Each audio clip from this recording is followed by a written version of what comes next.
नमस्कार दोस्तों, स्वागत है आप सभी का। और आप सभी के लिए आज मैं बाल विकास की पहली क्लास लेकर आया हूँ। ठीक है, तो अगर आपको वीडियो अच्छा लगे तो लाइक कर सकते हैं, कमेंट कर सकते हैं, है ना। कमेंट करके ज़रूर बताएं कि आपको वीडियो कैसा लगा। आप किसी भी एग्ज़ाम की तैयारी कर रहे हो, यूपी टेट की कर रहे हो, एमपी टेट, संविदा वर्ग 3 जो आने वाली है कभी, उसकी, सी टेट या रीट या किसी भी टेट एग्ज़ाम की तैयारी कर रहे हो, उसके लिए बाल विकास का पोर्शन महत्वपूर्ण होता है। तो आज से आपकी बाल विकास की पहली क्लास है। वीडियो अच्छा लगे तो लाइक कमेंट कर सकते हैं, और अगर हमसे डेली क्लास में जुड़ना चाहते हैं तो ये आपकी डेली क्लास आज से स्टार्ट हो चुकी है। ये बिल्कुल फ्री क्लास रहेगी, तो आप मुझे इस नंबर पर व्हाट्सअप कर सकते हैं कि सर हमें भी बाल विकास की क्लास में ऐड होना है। ठीक है, चलिए पहला क्वेश्चन आपके सामने। बाल मनोविज्ञान के अनुसार शिक्षा के क्षेत्र में मुख्य स्थान जो है वो किसका होता है? ये सब एग्जाम में पूछे हुए क्वेश्चन। बालक का, अध्यापक का, अभिभावक का या प्रशासन का? तो बाल मनोविज्ञान के अनुसार शिक्षा के क्षेत्र में मुख्य स्थान जो होता है वो बालक का होता है। किसका होता है भाई? बालक का होता है। मनोविज्ञान का शिक्षा के क्षेत्र में सबसे बड़ा योगदान, मनोविज्ञान का शिक्षा के क्षेत्र में सबसे बड़ा योगदान कौन सा है? विषय केंद्रित, शिक्षक केंद्रित, क्रिया केंद्रित या बाल केंद्रित? तो मनोविज्ञान का शिक्षा के क्षेत्र में सबसे बड़ा योगदान जो होता है वो बाल केंद्रित, बाल केंद्रित, बालक। चलिए, मनोविज्ञान प्रारंभ में किस विषय का अंग था? तीसरा क्वेश्चन, हरियाणा टेट, ये सारी टेट एग्जाम के लिए। मनोविज्ञान प्रारंभ में किस विषय का अंग था?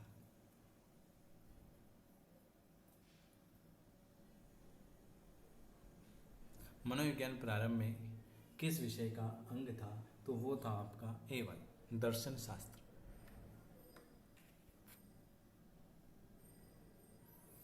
मनोविज्ञान प्रारंभ में दर्शन शास्त्र का विषय हुआ करता था। मनोविज्ञान का जन्म ही दर्शन शास्त्र से हुआ था, इसलिए मनोविज्ञान का प्रारंभिक विषय आत्मा रहा है। साइकोलॉजी दो शब्दों से मिलकर बना है, साइको प्लस लॉजी। तो साइको का अर्थ होता है आत्मा तथा लॉजी का अर्थ होता है अध्ययन। अतः अंग्रेजी शब्द साइकोलॉजी का शाब्दिक अर्थ होता है आत्मा का अध्ययन। मनोविज्ञान ने सबसे पहले अपनी आत्मा का परित्याग किया, फिर अपने मन का, फिर अपनी चेतना का, अभी वह एक प्रकार के व्यवहार को संयोज्य है। यह कथन किसका है?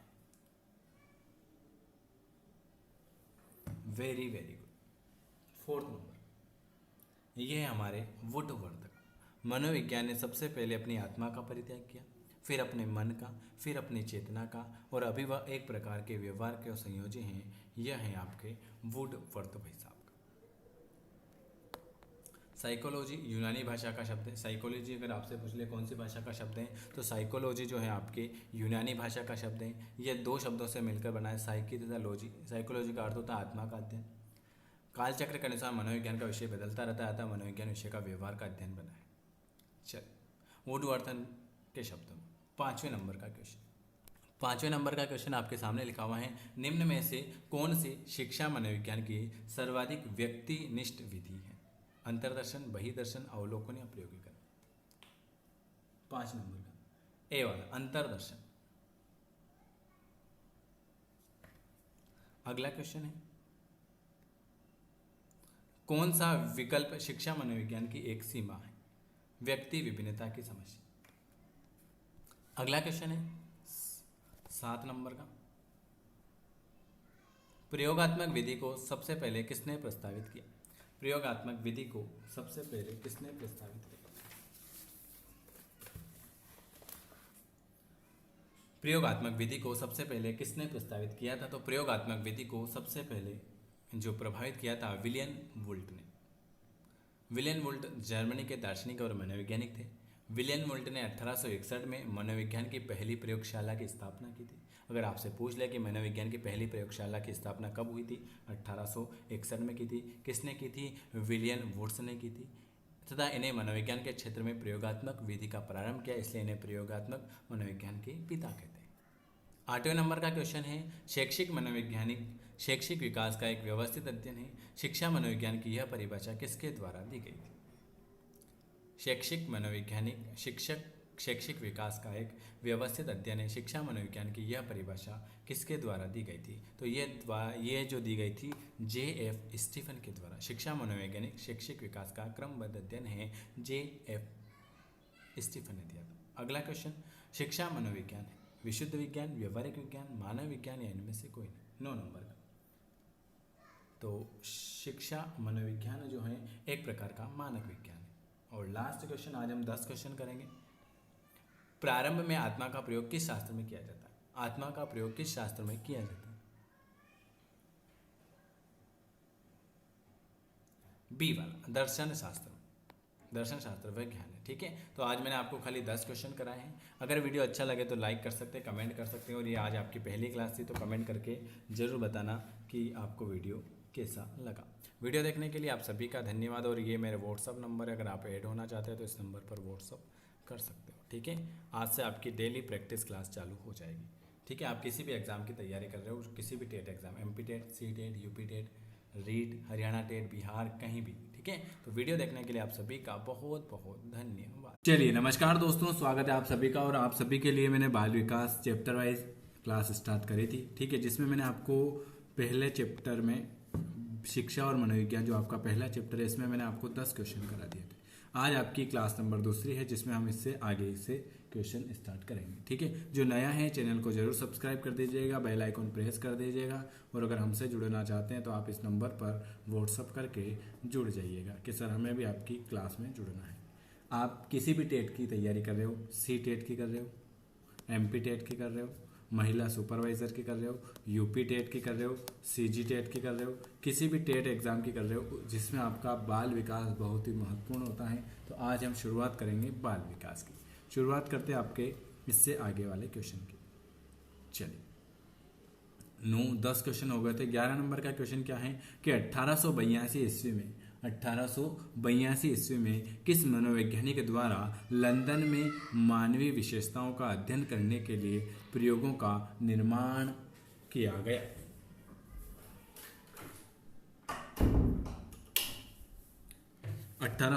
में किस मनोवैज्ञानिक द्वारा लंदन में मानवीय विशेषताओं का अध्ययन करने के लिए प्रयोगशालाओं का निर्माण किया गया है? तो वो भी आप सभी को पता है कौन सी प्रयोगशाला का निर्माण किया गया, केटल ने, गाल्टन ने, अल्फ्रेड ने या वर्थ ने?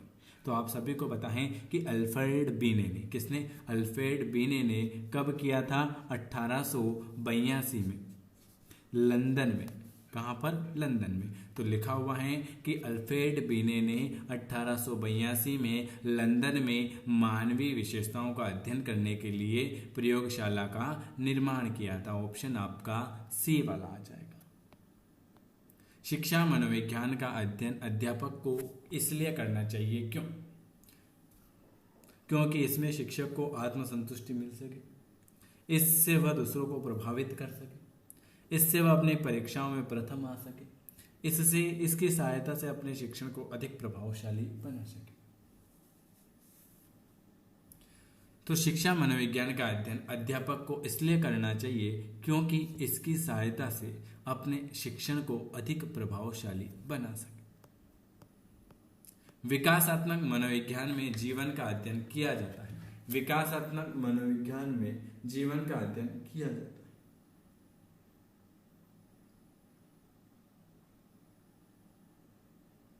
Very very good. विकासात्मक मनोविज्ञान में जीवन का अध्ययन जो है वो जन्म से किया जाता है।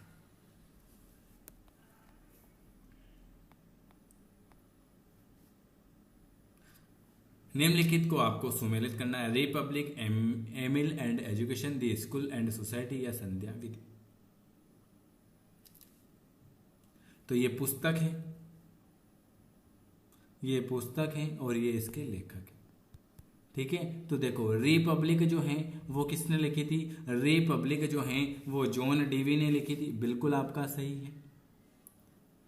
एमिल एंड एजुकेशन जो है वो रूसो के द्वारा लिखी गई थी। 1, 3। दी स्कूल एंड सोसाइटी वो जॉन डीवी। रिपब्लिक, सॉरी, एक मिनट, इसका सही जवाब देखते हैं। रिपब्लिक जो लिखी थी वो प्लेटो के द्वारा लिखी थी। 3। एमिल एंड एजुकेशन जो है वो रूसो के द्वारा लिखी थी। दी स्कूल एंड सोसाइटी वो प्लूटो के द्वारा लिखी थी। और संध्या विधि जो है दयानंद सरस्वती। 3412 3412 कहाँ है? ऑप्शन आपका ए वाला आ चुका है। चलिए अगला,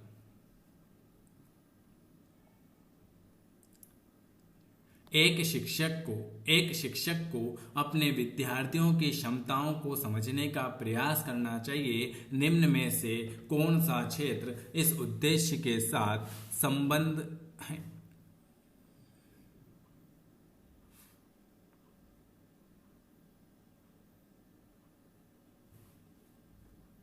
वेरी वेरी गुड। 15 नंबर का बिल्कुल आपका डी वाला आ चुका है, शिक्षा मनोविज्ञान। कौन सा आ जाएगा? शिक्षा मनोविज्ञान। अगला क्वेश्चन क्या लिखा हुआ है? अगला क्वेश्चन आपके सामने लिखा हुआ है, ये रहा। मनोविज्ञान शिक्षा का आधारभूत विज्ञान है, यह किसने कहा था? मनोविज्ञान शिक्षा का आधारभूत विज्ञान है, यह किसने कहा था? 16 नंबर का।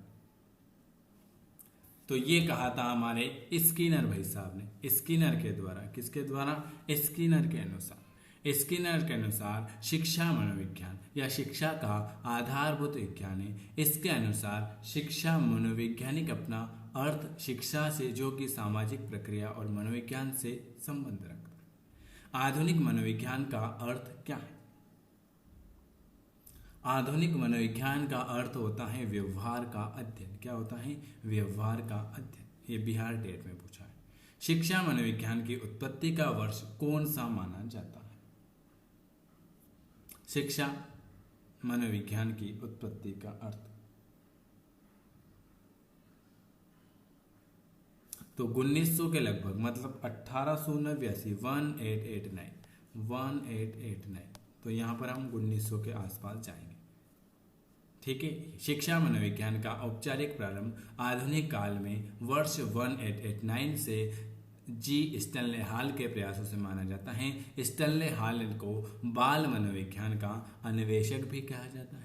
थार्नडाइक द्वारा स्थापित कोलंबिया विश्वविद्यालय में शिक्षक प्रशिक्षण महाविद्यालय की स्थापना होने के फलस्वरूप शिक्षा मनोविज्ञान के अध्ययन को दृढ़ता मिली और शिक्षा मनोविज्ञान के स्वतंत्र रूप से अध्ययन करने का सिलसिला यहीं पर शुरू होता है। तो शिक्षा मनोविज्ञान की उत्पत्ति हुई थी 1889 में। किसने करी थी? स्टैनले हॉल के प्रयासों से। ठीक है, चलिए अगला क्वेश्चन। शिक्षा मनोविज्ञान का संबंध किससे नहीं है? शिक्षा मनोविज्ञान का संबंध किससे नहीं है? Very good.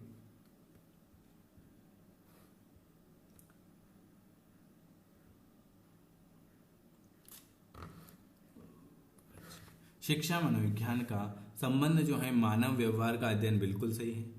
मानसिक प्रक्रियाओं का सीखने का संचार के माध्यम से नहीं। ऑप्शन आपका डी वाला आ जाए। निम्नलिखित में से कौन शिक्षा मनोविज्ञान की प्रकृति है? शिक्षा मनोविज्ञान की प्रकृति कौन सी?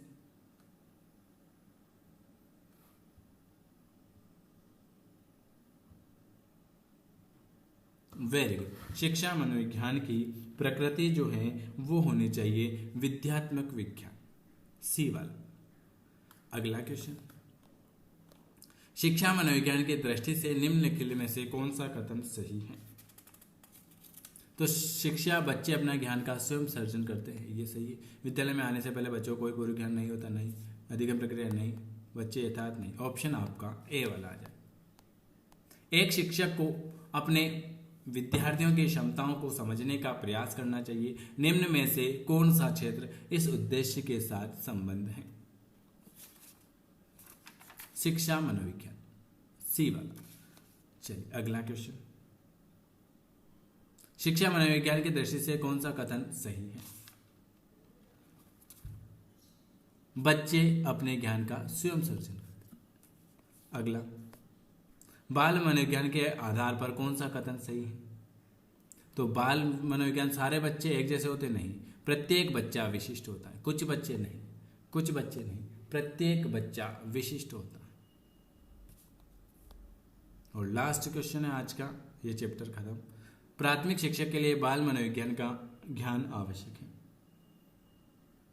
डी वाला, यह जो होता है यह बच्चों के व्यवहार को समझने में शिक्षक की सहायता करता है। यूपी टेट, बाल और मनोविज्ञान का केंद्र, ये तो आप सभी को पता है कि बाल मनोविज्ञान का केंद्र अच्छा शिक्षक नहीं, शिक्षण प्रक्रिया नहीं, विद्यालय नहीं, वो होता है बालक। चलिए 27 नंबर का, बाल मनोविज्ञान के आधार पर कौन सर्वोत्तम।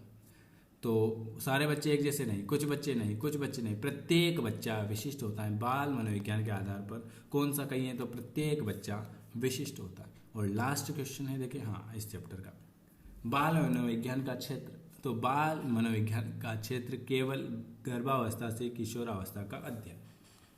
ये मैंने आपको पहला चैप्टर खत्म करवाया। वीडियो अच्छा लगे तो लाइक कर सकते हैं, शेयर कर सकते हैं। वीडियो देखने के लिए आप सभी का धन्यवाद।